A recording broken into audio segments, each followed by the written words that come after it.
Hello বন্ধুরা, আসসালামু আলাইকুম। কি অবস্থা সবার? কেমন আছেন সবাই? আমরা সবাই আলহামদুলিল্লাহ ভালো আছি।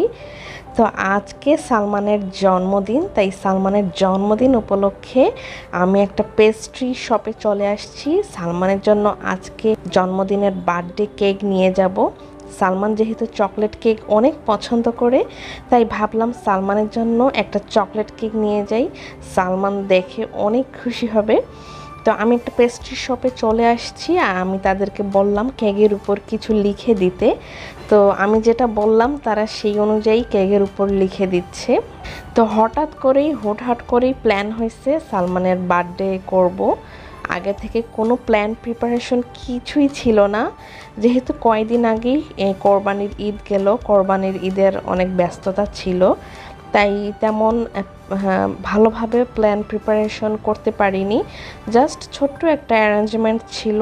যেহেতু কোরবানির ঈদের পরপরই সালমানের বার্থডে ছিল, তাই আগে থেকে তেমন প্ল্যান প্রিপারেশন ছিল না। জাস্ট হঠাৎ করেই প্ল্যান করলাম যে আমরা সালমানের বার্থডে সেলিব্রেট করব। আমি এই পেস্ট্রি শপে কেক নিতে আসছি, আরও অনেক কিছু নিয়ে যাব।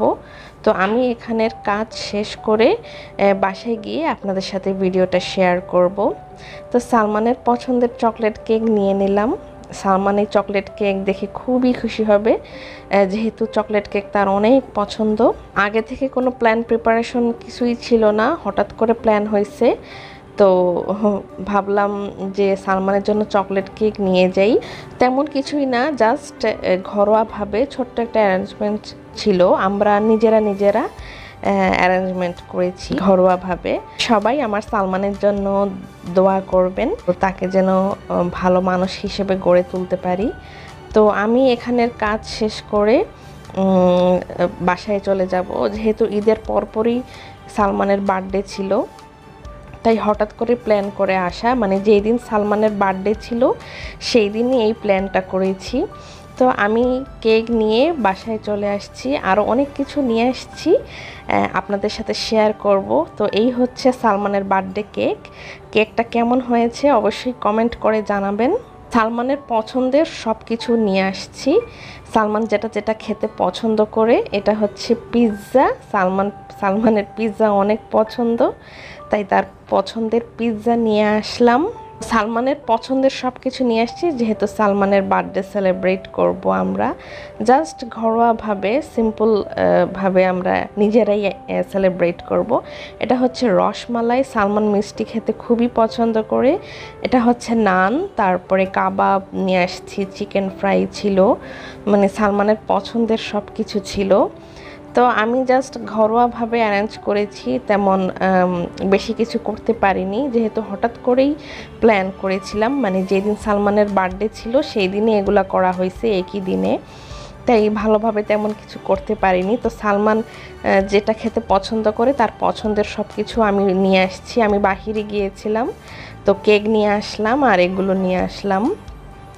তো বাসায় এসে আমি টেবিলটা সুন্দর করে গুছিয়ে নিলাম। তো যে একা হাতেই সব কিছু করেছি আসলে সালমানের বার্থডে উপলক্ষে। তো আমি টেবিলটা খুব সুন্দর করে গুছিয়ে নিলাম, আর আমার ছেলে তো অনেক খুশি, চকলেট কেক, তার পছন্দের চকলেট কেক নিয়ে আসছি। তো সে তো অস্থির হয়ে গেছে কখন কেক কাটবে। তো আমি আমার ছেলেকে বসিয়ে রেখেছি যে বাবা আমি একটু কিছু পিকচার তুলে নেই, ভিডিও করে নেই, তারপরে তোমাকে নিয়ে আসবো। আজকে সালমানের জন্মদিন ছিল, প্রতি বছরই সালমানের বার্থডে করা হয়। সালমানের বার্থডে অ্যারেঞ্জমেন্ট কেমন হয়েছে অবশ্যই সবাই কমেন্ট করে জানাবেন। তো এই যে আমার সোনা পাখিটা চলে আসছে। তো আজকে সালমানের জন্মদিন ছিল, তো আমি সালমানের কিছু ভিডিও ক্লিপ, কিছু ছবি তুলছিলাম ভিডিওর থাম্বনেইলের জন্য। তো আমি বললাম বাবা তুমি এখানে বসো, তোমার কিছু ছবি তুলি। আর আমরা মা ছেলে কিছু ছবি তুলেছিলাম, সেই পিকচারগুলো আপনাদের সাথে শেয়ার করলাম, এগুলো স্মৃতি হিসেবে রেখে দিব। তো সালমানকে বললাম চলো তোমার বার্থডে কেকটা আমরা কাটি। তো বাসায় খুবই সিম্পলভাবে সালমানের বার্থডে সেলিব্রেট করেছি, যেহেতু আগে থেকে কোনো প্ল্যানই ছিল না আমাদের সালমানের বার্থডে সেলিব্রেট করব। তো আরও অনেকেই আছে, তো সবাই ক্যামেরার পেছনে আছে। তো আমি তো সালমানকে কেক খাওয়াচ্ছিলাম। সালমান চকলেট কেক খুবই পছন্দ করে, তার পছন্দের চকলেট কেক নিয়ে আসছি, সে তো অনেক খুশি। সালমানের জন্মদিন উপলক্ষে আজকে ছোট্ট একটা ভিডিও আপনাদের সাথে শেয়ার করলাম। কেমন লেগেছে ভিডিওটা অবশ্যই কমেন্ট করে জানাবেন, আর ভিডিওতে লাইক কমেন্ট শেয়ার করবেন। সেই সাথে যারা আমার চ্যানেলটি সাবস্ক্রাইব করেছেন তাদেরকে অসংখ্য ধন্যবাদ, আর যারা এখনও সাবস্ক্রাইব করেননি তারা সাবস্ক্রাইব করে নেবেন। সন্তানের জীবনে মায়ের যে স্যাক্রিফাইস, অবদান, সেটা পৃথিবীর কেউ কখনো পূরণ করতে পারে না। মায়ের কোনো তুলনাই হয় না। আসলে সন্তানের প্রতি মায়ের যে ভালোবাসা, সেই ভালোবাসায় আসলে কোনো স্বার্থ থাকে না, আর মায়ের জায়গা কেউ কখনো পূরণ করতে পারে না। দেখা যায় আমাদের সন্তানরা মা বাবার কাছে অনেক কিছু এক্সপেক্ট করে, আশা করে। তো আমরা যদি তাদের সেই এক্সপেক্ট পূরণ করতে পারি তখন দেখা যায় তারা অনেক খুশি হয়, অনেক হ্যাপি থাকে। সন্তানরা মনে করে যে না, আমার মা বাবা আমার পাশেই আছে। সন্তানের জীবন মায়ের যে অবদান সেটা পৃথিবীর কেউ পূরণ করতে পারবে না। মায়ের যে ভালোবাসা সন্তানের প্রতি, এই ভালোবাসায় আসলে কোনো স্বার্থ থাকে না। মাই হয় আসলে, মায়ের জায়গা কেউ কখনোই পূরণ করতে পারবে না। সবাই আমার সালমানের জন্য দোয়া করবেন, আমি যেন তাকে ভালো মানুষ হিসেবে গড়ে তুলতে পারি। আমার চ্যানেলে সালমানের ছোট্ট একটি বার্থডে ভিডিও আছে, তো সেটা অনেক আগের ভিডিও, তখন সালমান অনেক ছোট ছিল। তো আপনারা চাইলে সেই ভিডিও দেখে আসতে পারেন। তো আজকের মতো এখানেই বিদায় নিচ্ছি। সবাই ভালো থাকবেন, সুস্থ থাকবেন। আল্লাহ হাফেজ।